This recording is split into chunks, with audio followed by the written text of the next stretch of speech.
أعوذ بالله من الشيطان الرجيم. بسم الله الرحمن الرحيم. سبحان الذي أسرى بعبده ليلا من المسجد الحرام إلى المسجد الأقصى الذي باركنا حوله لنريه من آياتنا إنه هو السميع البصير. وآتينا موسى الكتاب وجعلناه هدى لبني إسرائيل ألا تتخذوا من دوني وكيلا ذرية من حملنا مع نوح إنه كان عبدا شكورا. وقضينا إلى بني إسرائيل في الكتاب لتفسدن في الأرض مرتين ولتعلن علوا كبيرا. فإذا جاء وعد أولاهما بعثنا عليكم عبادا لنا أولي بأس شديد فجاسوا خلال الديار وكان وعدا مفعولا. ثم رددنا لكم الكرة عليهم وأمددناكم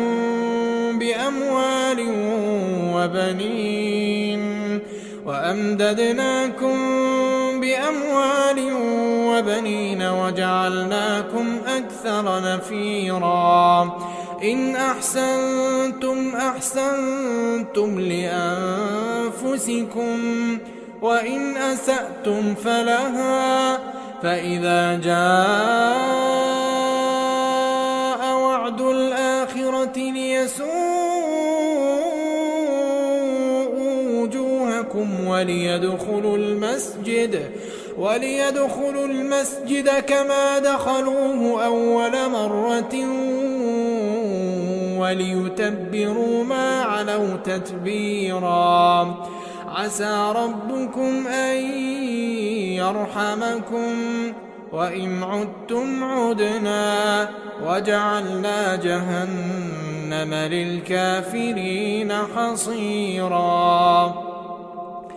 إن هذا القرآن يهدي للتي هي أقوم ويبشر المؤمنين الذين يعملون الصالحات أن لهم أجرا كبيرا وأن الذين لا يؤمنون بالآخرة أعتدنا لهم عذابا أليما. ويدعو الإنسان بالشر دعاءه بالخير وكان الإنسان عجولا. وجعلنا الليل والنهار آيتين فمحونا آية الليل وجعلنا آية النهار مبصرة لتبتغوا فضلا من ربكم ولتعلموا عدد السنين والحساب وكل شيء فصلناه تفصيلا. وكل إنسان ألزمناه طائره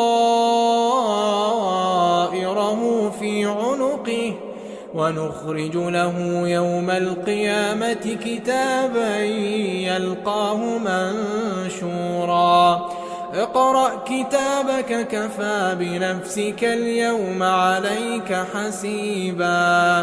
من اهتدى فإنما يهتدي لنفسه ومن ضل فإنما يضل عليها ولا تزر وازرة وزر أخرى وما كنا معذبين حتى نبعث رسولا وإذا أردنا أن نهلك قرية أمرنا مترفيها ففسقوا فيها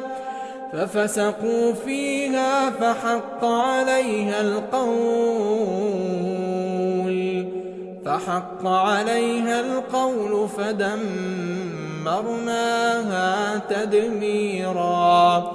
وكم أهلكنا من القرون من بعد نوح وكفى بربك بذنوب عباده خبيرا بصيرا من كان يريد العاجلة عجلنا له فيها ما نشاء لمن نريد ثم جعلنا له جهنم يصلاها مذموما مدحورا ومن أراد الآخرة وسعى لها سعيها وهو مؤمن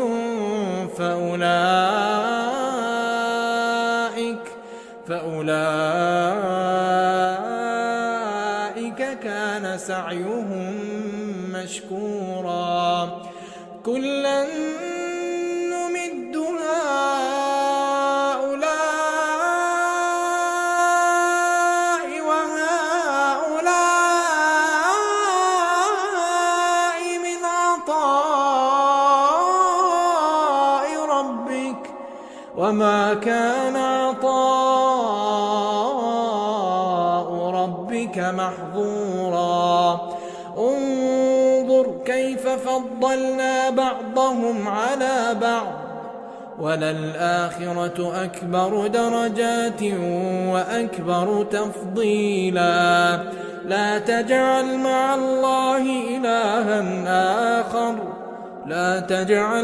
الله إلها آخر فتقعد مذموما مخذولا وقضى ربك ألا تعبدوا إلا إياه وبالوالدين إحسانا إما يبلغن عندك الكبر أحدهما أو كلاهما فلا تقل لهما أف ولا تنهرهما وقل لهما قولا كريما واخفض لهما جناح الذل من الرحمة وقل رب ارحمهما كما ربياني صغيرا ربكم أعلم بما في نفوسكم إن تكونوا صالحين فإنه كان للأوابين غفورا وآت ذا القربى حقه والمسكين وابن السبيل ولا تبذر تبذيرا إن المبذرين كانوا إخوان الشياطين وكان الشيطان لربه كفورا وإما تعرضن عنهم ابتغاء رحمة من ربك ترجوها فقل لهم قولا ميسورا ولا تجعل يدك مغلولة إلى عنقك ولا تبسطها كل البسط فتقعد ملوما محسورا إن ربك يبسط الرزق لمن يشاء ويقدر إنه كان بعباده خبيرا بصيرا ولا تقتلوا أولادكم لكم خشية إملاق نحن نرزقهم وإياكم إن قتلهم كان خطأ كبيرا ولا تقربوا الزنا إنه كان فاحشة وساء سبيلا ولا تقتلوا النفس التي حرم الله إلا بالحق ومن قتل مظلوما فقد جعلنا لوليه سلطانا فلا يسرف في القتل إنه كان منصورا ولا تقربوا مال اليتيم إلا بالتي هي أحسن ولا تقربوا مال اليتيم إلا بالتي هي أحسن حتى يبلغ أشده وأوفوا بالعهد إن العهد كان مسؤولا وأوفوا الكيل إذا كلتم وزنوا بالقسطاس المستقيم ذلك خير وأحسن تأويلا ولا تقف ما ليس لك به علم إن السمع والبصر والفؤاد كل أولئك كان عنه مسؤولا ولا تمش في الأرض مرحا إنك لن تخرق الأرض ولن تبلغ الجبال طولا كل ذلك كان سيئه عند ربك مكروها ذلك مما أوحى إليك ربك من الحكمة ولا تجعل مع الله إلها آخر فتلقى في جهنم ملوما مدحورا أفأصفاكم ربكم بالبنين واتخذ من الملائكة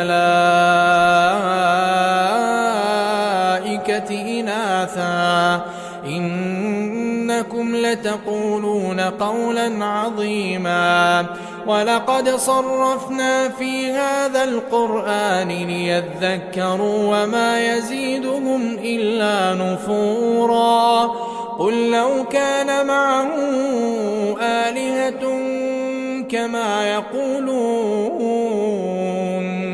إذا لابتغوا إلى ذي العرش سبيلا سبحانه وتعالى عما يقولون علوا كبيرا تسبح له السماوات السبع والأرض ومن فيهن وإن من شيء إلا يسبح بحمده ولكن لا تفقهون تسبيحهم إنه كان حليما غفورا وإذا قرأت القرآن جعلنا بينك وبين الذين لا يؤمنون بالآخرة حجابا مستورا وجعلنا على قلوبهم أكنة أن يفقهوه وفي آذانهم وقرا وإذا ذكرت ربك في القرآن وحده ولوا على أدبارهم نفورا نحن أعلم بما يستمعون به إذ يستمعون إليك وإذ هم نجوى إذ يقول الظالمون إن تتبعون إلا رجلا مسحورا انظر كيف ضربوا لك الأمثال فضلوا فلا يستطيعون سبيلا وقالوا أئذا كنا عظاما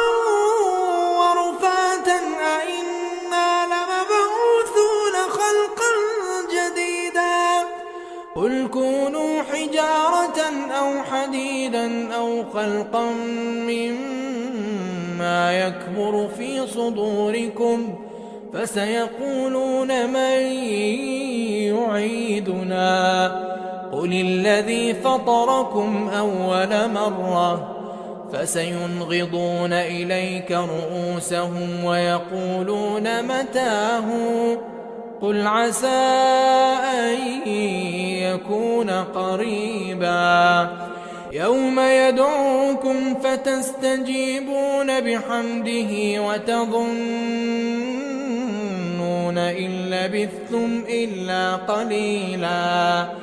وقل لعبادي يقولوا التي هي أحسن إن الشيطان ينزغ بينهم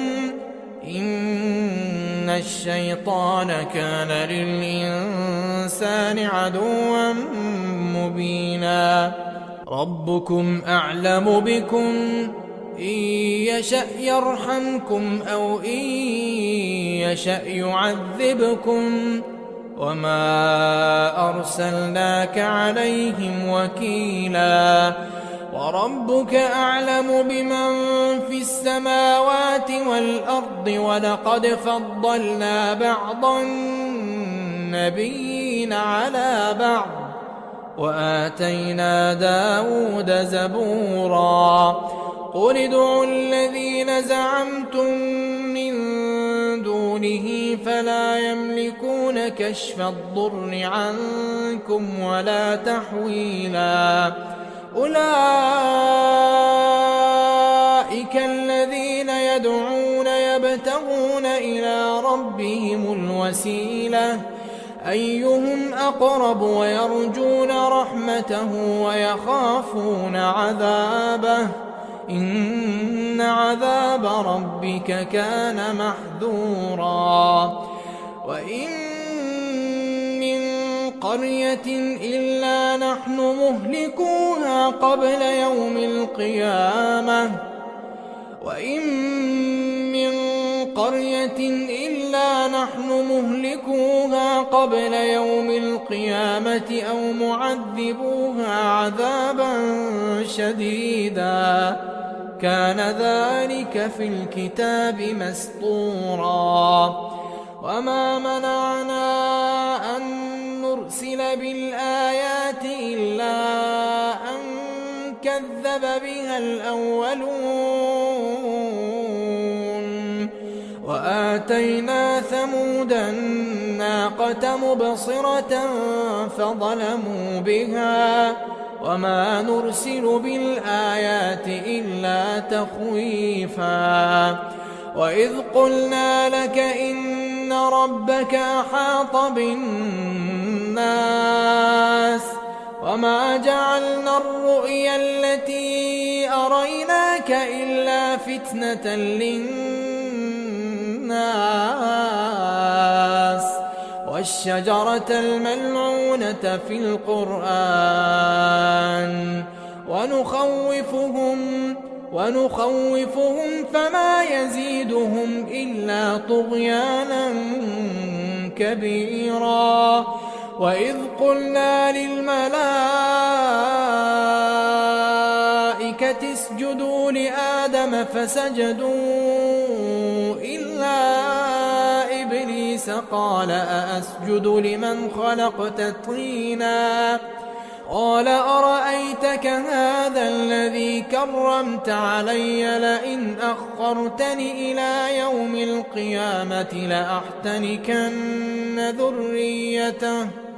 لأحتنكن ذريته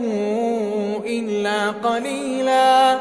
قال اذهب فمن تبعك منهم فإن جهنم جزاؤكم جزاء موفورا واستفزز من استطعت منهم بصوتك وأجلب عليهم بخيلك ورجلك وشاركهم في الأموال والأولاد وعدهم وما يعدهم الشيطان إلا غرورا إن إن عبادي ليس لك عليهم سلطان وكفى بربك وكيلا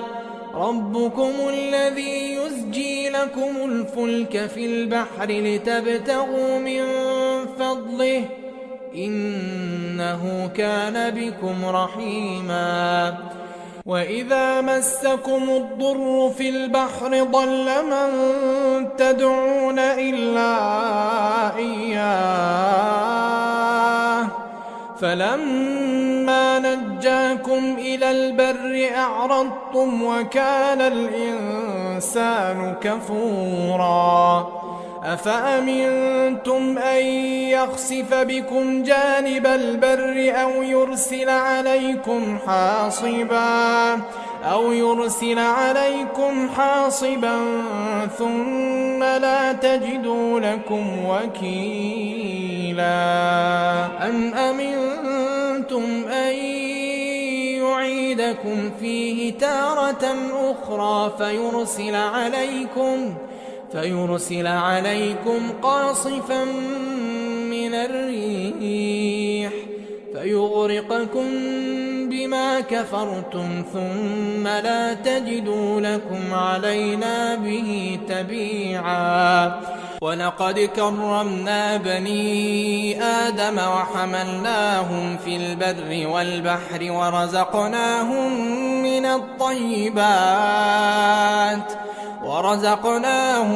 من الطيبات وفضلناهم على كثير ممن خلقنا تفضيلا يوم ندعو كل أناس بإمامهم فمن أوتي كتابه بيمينه فأولئك يقرؤون كتابهم ولا يظلمون فتيلا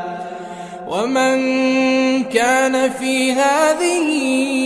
أعمى فهو في الآخرة أعمى وأضل سبيلا وإن كادوا ليفتنونك عن الذي أوحينا إليك لتفتري علينا غيره وإذا لاتخذوك خليلا ولولا أن ثبتناك لقد كدت تركن إليهم شيئا قليلا إذا لأذقناك ضعف الحياة وضعف الممات ثم لا تجد لك علينا نصيرا وإن كادوا ليستفزونك من الأرض ليخرجوك منها وإذا لا يلبثون خلافك إلا قليلا سنة من قد أرسلنا قبلك من رسلنا ولا تجد لسنتنا تحويلا أقم الصلاة لدلوك الشمس إلى غسق الليل وقرآن الفجر إن قرآن الفجر كان مشهودا ومن الليل فتهجد به نافلة لك عسى أن يبعثك ربك مقاما محمودا وقل رب أدخلني مدخل صدق وأخرجني مخرج صدق واجعل لي من لدنك سلطانا نصيرا وقل جاء الحق وزهق الباطل إن الباطل كان زهوقا وننزل من القرآن ما هو شفاء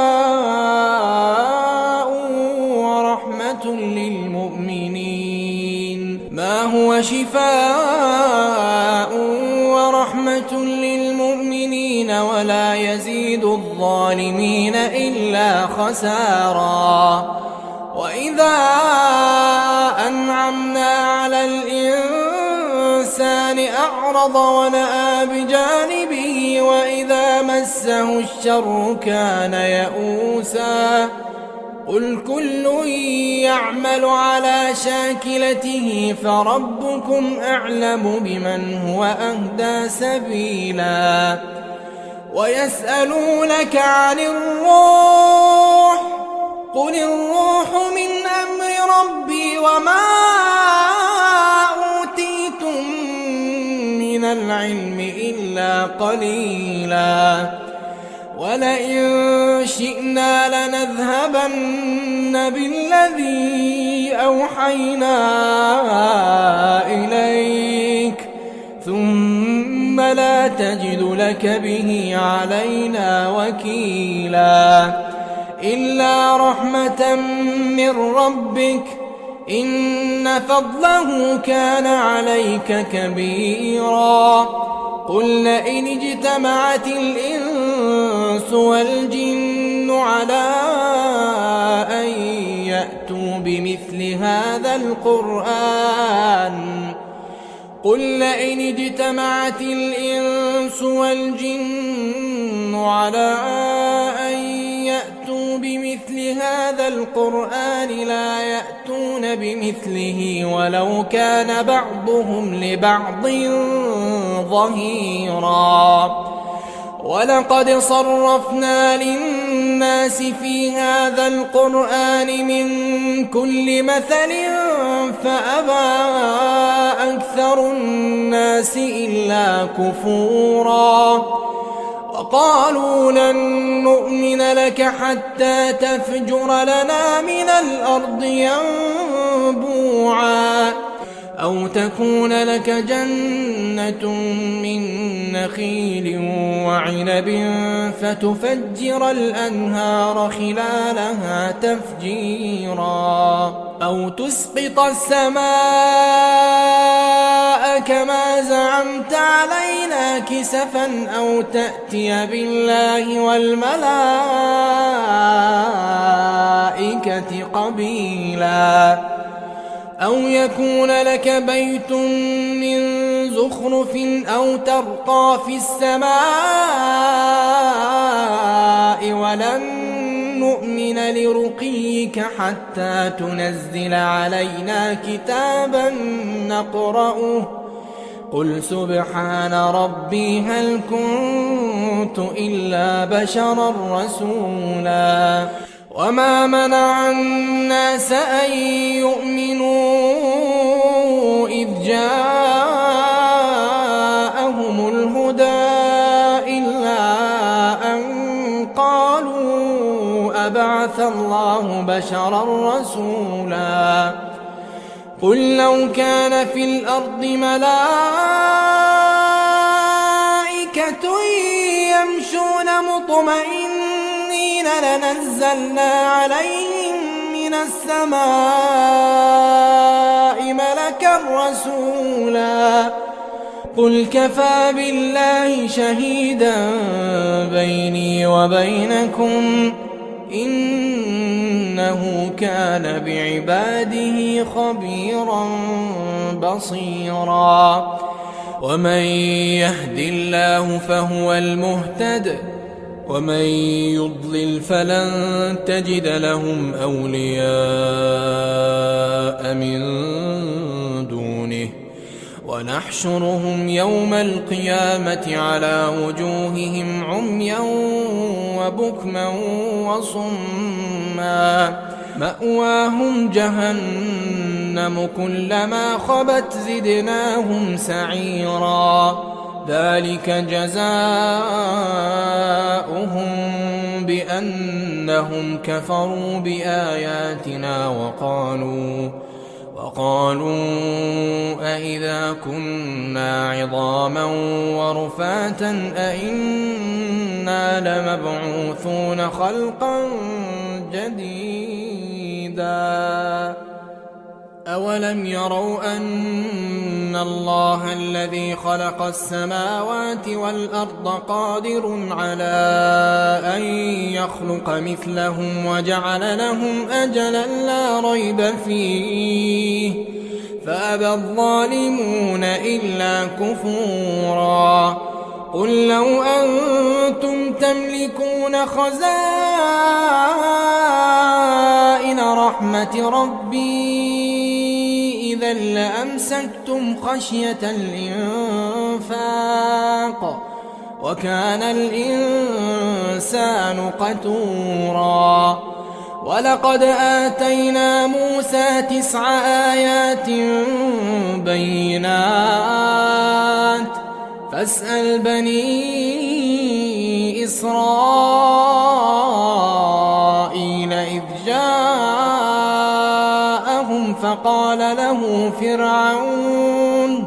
فقال له فرعون إني لأظنك يا موسى مسحورا قال لقد علمت ما أنزل هؤلاء إلا رب السماوات والأرض بصائر وإني لأظنك يا فرعون مثبورا فأراد أن يستفزهم من الأرض فأغرقناه ومن معه جميعا وقلنا من بعده لبني إسرائيل اسكنوا الأرض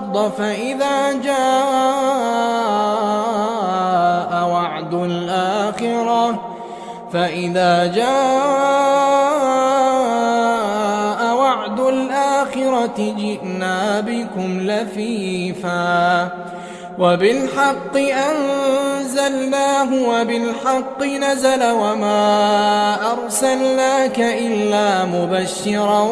ونذيرا وقرآنا فرقناه لتقرأه